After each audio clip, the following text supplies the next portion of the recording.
We are a student of BSc Honours Agriculture 3rd year. Today, we are here to demonstrate about the importance of beneficial insects and their beneficial products. We are doing this assignment under the guidance of Dr. Sippy Sarkar ma'am. We are the group of 4 members, Harsh, Ava and Prab. My name is Abhay. Now Prab will introduce some beneficial insects. Good morning everyone, my name is Prab. As my group fellows told about the topic, I will discuss about beneficial insects. Here are some beneficial insects: honeybee, silkworm, lag insects and some pollinators which will benefit the crops in the pollination. And examples of pollinators I will tell about that: carpenter bee, bumblebee and overflies. My name is Harshvardhan and I am going to tell you about some beneficial products of some beneficial insects. One of them is honey, then second is bee wax, bee venom, silk fabric and lab products. Honeybee has a major role in market and it produces various products. We will explain few of them.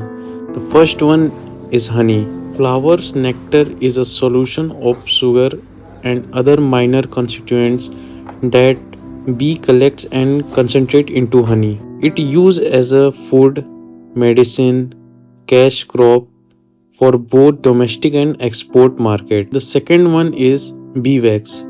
Bee wax is a material that bees use to build their nest. Uses of bee wax is candle industry, comb foundation sheets and perfume industries.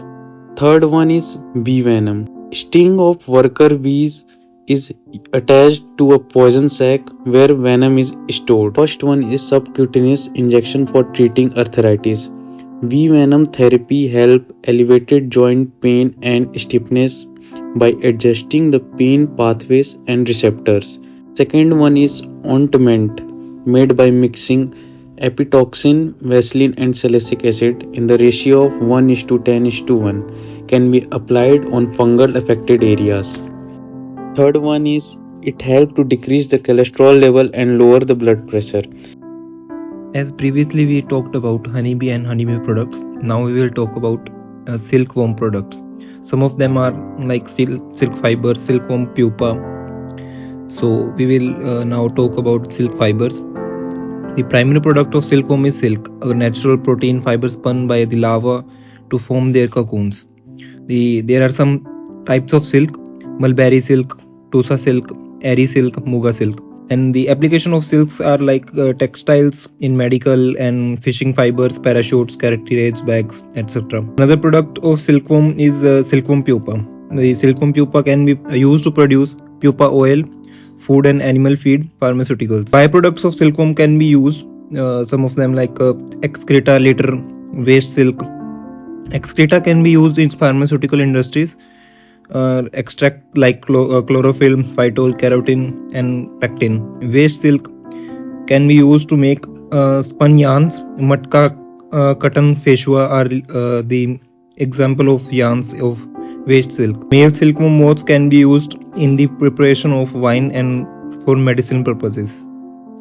Lag insect Caria laca is used to produce lac, a natural resin which is processed into shell lac and used in various applications like paints, polishes, dyes and bangle making, etc.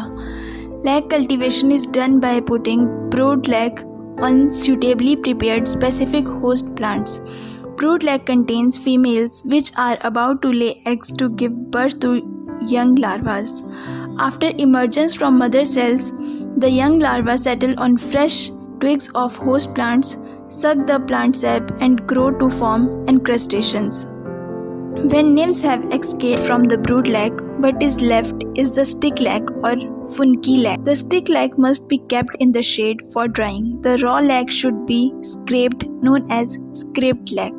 The scraped lac is crushed lightly and washed with water to remove impurities, and it is called as seed lac. The seed lac is packed into sausage-shaped cloth bags. These bags are held over a charcoal fire and tilted when the lac starts melting. The molten lac flows out through the pores of the cloth, leaving impurities is called as keri. The pure lac is cooled down to solidify into round button-shaped pieces called button lag, or if it is stretched into thin sheets, it is called shell lag. Pollination. The process by which pollen containing the male genetic material is transferred from the anther to the stigma, enabling fertilization and the production of seeds. But many species have evolved to get insects and other animals to do work for them. Insect pollinators. The list of insect pollinators is long and includes many different species of bees, flies, wasps, beetles, butterflies, and moths. Even species with a bad reputation such as housefly and mosquito are important pollinators. Some of them are explained in this videos. First, bumblebees. Pollination by bumblebees is called bus pollination. Example, PF crops, which are pollinated by bumblebees, tomatoes, peppers, strawberries, blueberries, and melons. Second, hoverflies.